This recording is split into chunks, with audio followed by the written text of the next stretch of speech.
Everybody, Robin Hyatt here, and my dog is just a little upset. So if you hear some barking, I really apologize. Hey, I wanted to cover a little bit of information. We were going to go about Emma, and here's a picture that I found online of Emma. It's actual photograph. Don't know the date of it, but is she holding a dead child in that? In the olden days, they used to take family pictures around a dead child. So I have a feeling this is one of her children that has died. So that's why she looks so sad. But I have a feeling she looked that way all the time. I think she was the most wrought. Um, I think she just had such the weight of the world of sadness with children passing, with her husband being who he was, knowing the truth of what was going on. This woman went through it all. And in those days, you just stay. And I have a feeling that's why the mother of Joseph Smith and Emma, when he was shot and killed, did not go to Utah because they knew that all the truth was within them. They knew everything. They knew the truth. And so they were going to try to resurrect Mormonism the way Joseph Smith was doing it. Um, this is the second picture that I've gotten. This was a painting done. This came from the Nauvoo that I posted. So this is Joseph Smith and Emma, and they look like a very nicely dressed couple. And doesn't look like they're in poverty whatsoever. And to have a portrait done, pictures taken, there's the Nauvoo temple, is very impressive. And usually just the rich people were able to do such a thing. We're going to talk about his probably money laundering that he did, but I'm going to open this just a little bit, get some more sun in here. So his demise was through the Nauvoo Expositor. Now, the Nauvoo Expositor, I think they had it with him, and they were going to lodge serious charges against Smith for adultery, fornication, lewd behavior, and abuse of his flock, especially numerous women who were swearing to never divulge what was revealed to them under the penalty of death, were told that they were to become Smith's spiritual wives. The writer of the Expositor lamented on this, and it is difficult, perhaps impossible, to describe the wretchedness of females in this place without wounding the feelings of the benevolent or shocking the delicacy of the refined. But the truth shall come to the world. The remedy can never be applied unless the disease is known. That was written. I don't know his name. This book was given to me by my father. My father in our family was the first to become anti-Mormon when the God Makers came out. Of course, I was very strong, and I was getting married at that time. And here I have my father telling me, who taught me about Joseph Smith all my life. Now he's telling me that it's not true. So now we know it's not true. So he gave me this, and this book has a wealth of information. One Nation Under God, History of the Mormon Church. Richard and Ebenezer wrote it because it's so unbiased. It has.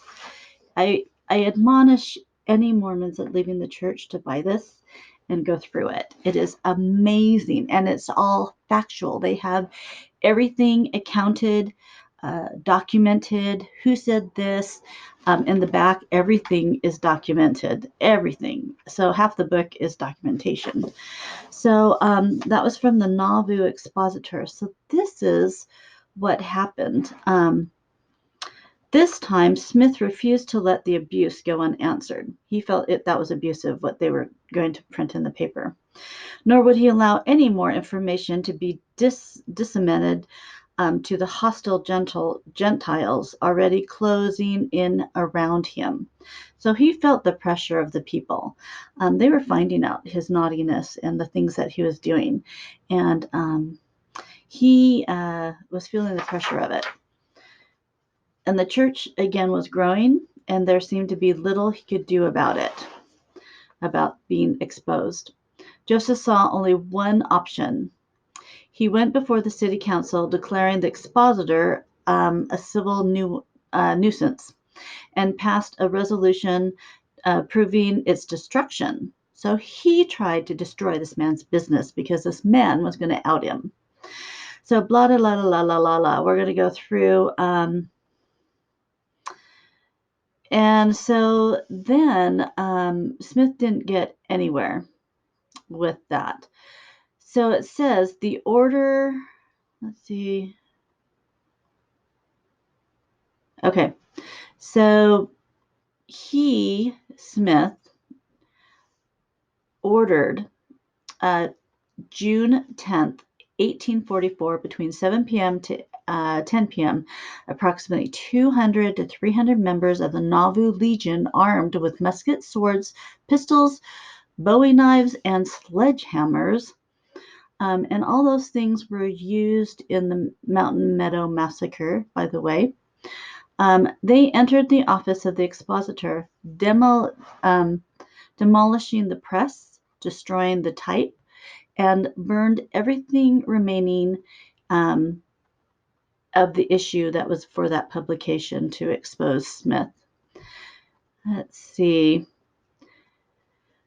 So right there, it shows the corruption of the Smith Mormon, and it showed that he did have 200 to 300 militiamen at his fingertips for that act.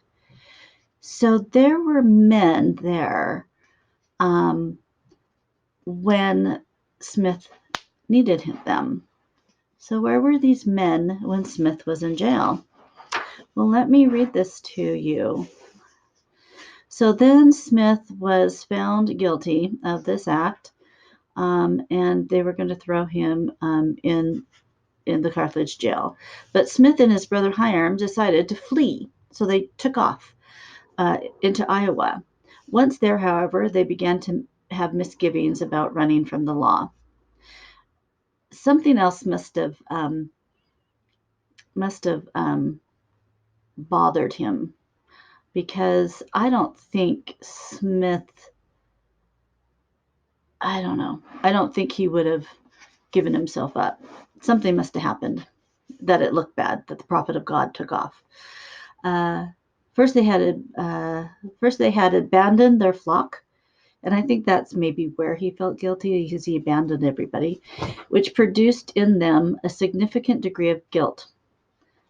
I don't know if I believe that. Do you? Do you believe that? I don't think I believe that. Something must have happened that they said, you get your ass back here.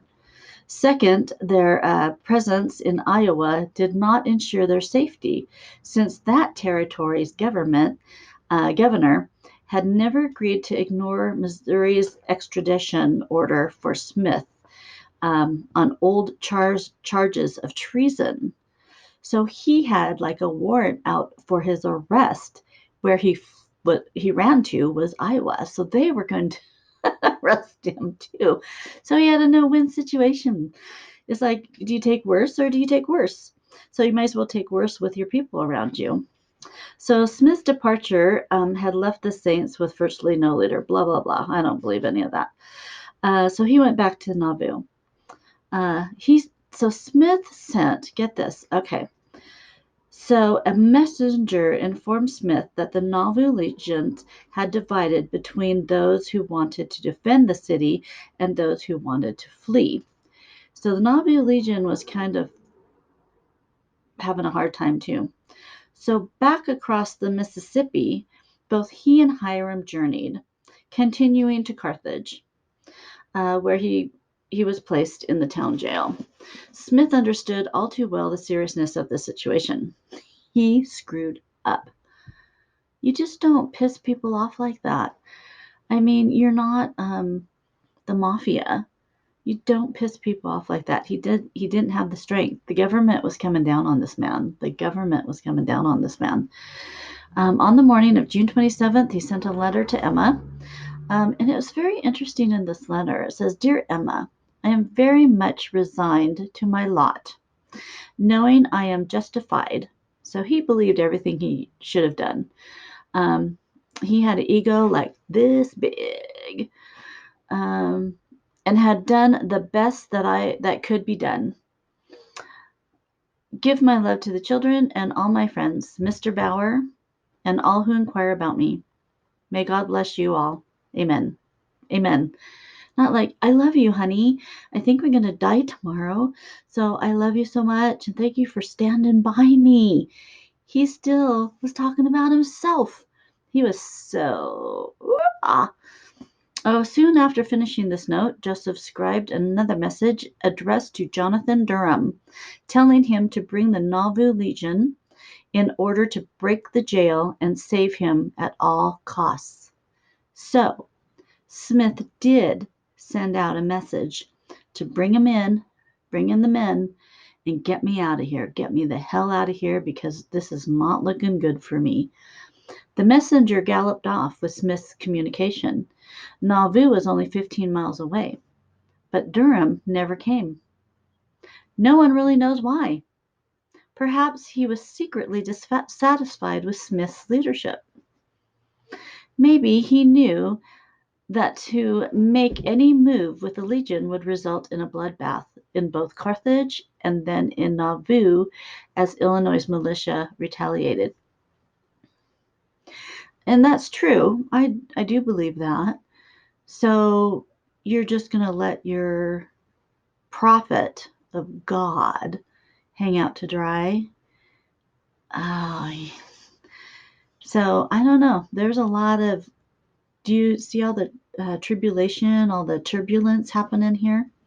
After 5 o'clock that afternoon, Joseph Smith, HYRUM, Willard Richards, and John Taylor were quietly talking when they suddenly heard loud noises, shouts, and several shots being fired outside the door that led into the jailhouse.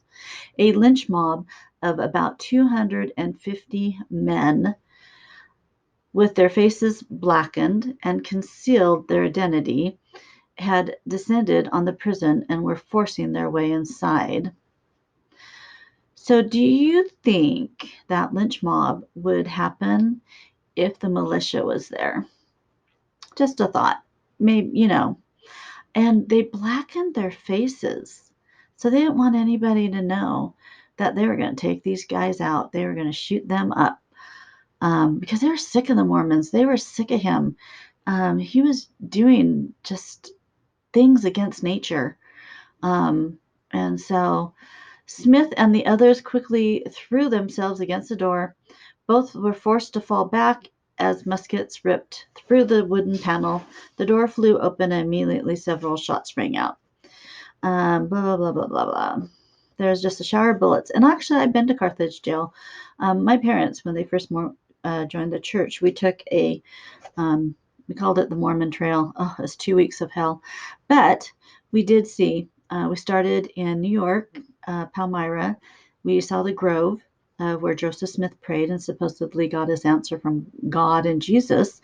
And, we were used to the redwoods. We were in California. The redwoods were so spectacular. And when you think of a grove of trees, you think of mighty power of the redwoods. When we went to this grove, my mom and I actually started chuckling. These trees were like this thin. They were just spindly. It was just an ugly little grove of spindly trees and nothing significant whatsoever. And then the Adam and Eve Garden of Eden is supposed to be around there too. And I went there too. We saw the little stone that they said that Adam and Eve prayed to God, and that was their temple. That was their worship. So we'll go into that a little bit more detail later. But yes, I have been to Carthage jail. I have seen the bullets in the floor and in the wall. It was very impactful as a child to see this. So let's see. Then, and actually, I went to the Hill Cumorah in New York. I thought for sure I was going to find the golden plates because, God took them back and buried them. And I knew when I went to Hilkamora, I was looking everywhere. My parents were laughing because I was looking everywhere. I was going to find those golden plates because I thought I was that cool. So that God would give them to me and I would find the golden plates. But there was no golden plates. Okay. Oh, let's see. Then the prophet, who had been smuggled in a 6-shooter, fired all his rounds at the door, severely wounding the men who had just killed his brother. Another shower of bullets sprayed the room, 4 of which hit John Taylor, who would miraculously survive. Willard Richards somehow avoided being hit by staying close to the doorway. But Joseph retreated, throwing his gun at the assailants when he probably ran out of ammunition, and lunged for the 2nd-story window. He was going to jump out. So I don't know if you can see this.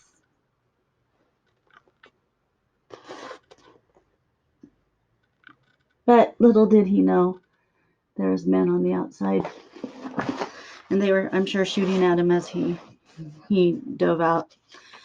He dove out in vain as an effort to escape. Just then, 2 musket balls hit Joseph Smith in the back, in his back, as he leaped from the window.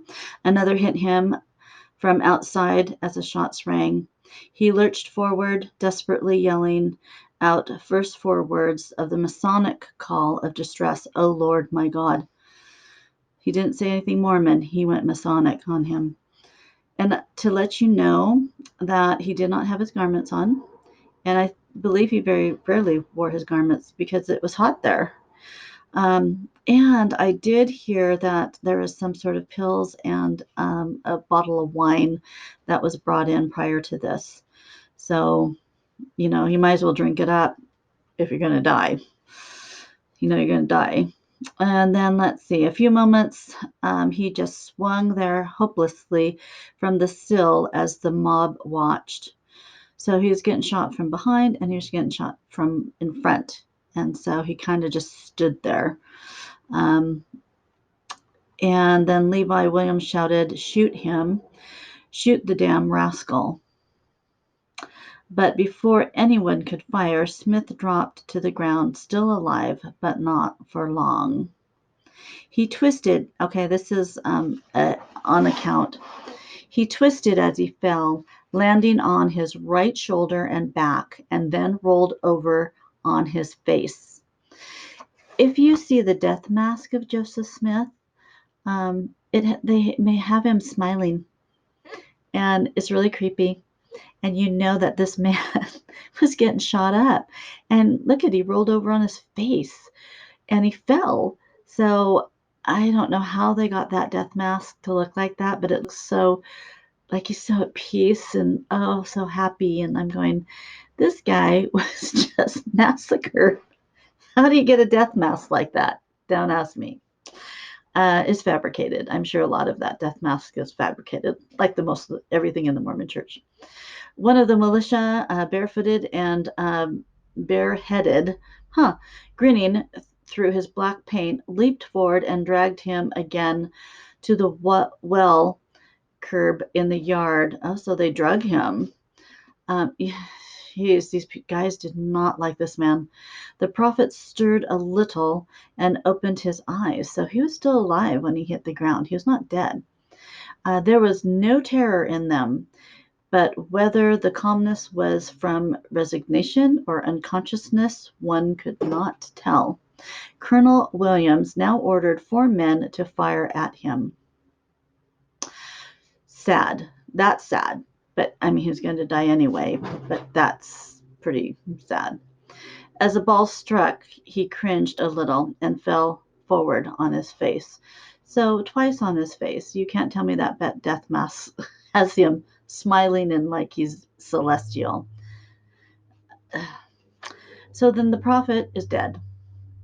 The mob, knowing that their task had been completed, quickly scattered. Later that day, the bodies of Joseph Smith and HYRUM were removed back to Nauvoo, and the saints began to grieve. So no one No one came to save any of these men. Nobody. They all stayed in their homes. Sad. So then the next part of this book, The New Beginning, Brigham Young takes him to Utah. And I'm going to kind of cover why I feel Emma Smith did not go, and nor did Joseph Smith's mother, because I think they had many run-ins with Brigham Young, and I don't think Brigham Young wanted him there. I think Brigham Young wanted to begin again. It was going to be his church now, and he was going to slide in, and he was going to become Joseph Smith, and he was going to become the king, the ruler of the Mormon faith. And I think it took those kind of nasty men to keep this kind of church going. I don't think it would survive the way it has if you had nice, meek, mild, Christ-like men involved in this church. Think about that. It took strong, nasty, fear-mongering, murderous men to control these people and to keep this thing going. And today, I'm not saying they're murderous or anything like that, but it takes shrewdness. It takes men that know how to work the manipulation, work the members, and keep them fear-based so they can, when they bring things in that they want to do, that slide in underneath the members. And that's what you're seeing now. They're changing all these kind of rules and regulations, and things are going to come out. But the church will stay strong. It's not going to fall. I think we were told that already, that it's not going to fall. But I think it's up to us, ex-members, that it's up to us to report. And I'm going to kind of do some segments with this book because I love this book. Actually, I would like to talk to you a little bit more about the first writings of Joseph Smith that they have found. And I don't know I think there was a picture in here. In his writing, the first vision written in Joseph Smith's hand, not the second, not the third, not the fourth, not the fifth revision, the first vision. And we're going to cover that. Look at Emma. I don't know why I feel so sorry for this woman. She is so sad. And even though she knew that the Book of Mormon was not real, because she supposedly was one of the transcribers of it, she knew it wasn't real. And what do you do when you're married to this man? I guess you could have moved home. I think she loved Joseph Smith, and I think he was just a master manipulator, and keeping her in the game. And then she was deep in the game, and she had to stay in the game, because I think it would just totally ruin her reputation if she stepped out, or she would be killed if she stepped out and told about the family and the truth once the Mormon church became strong. And she was well taken care of. I'm telling you guys, I was raised to think that they were poor and they had to leave their homes and run from the mob and blah, blah, blah. No, it's not what I'm seeing. I'm seeing people dressed very nicely. Look at this dress she has on. It is outstanding. It is outstanding. So you guys, peace out. Have a great day. Think about it. Think about all these words. And we'll just report. Thank you. Have a great day. I love you all, and be of good cheer, and keep your wits about you, and ask questions. Questions are for your soul. Questions help you learn and grow, and it is our right to ask questions and to do research out of your own history. Bye. Have a great day, guys. Bye.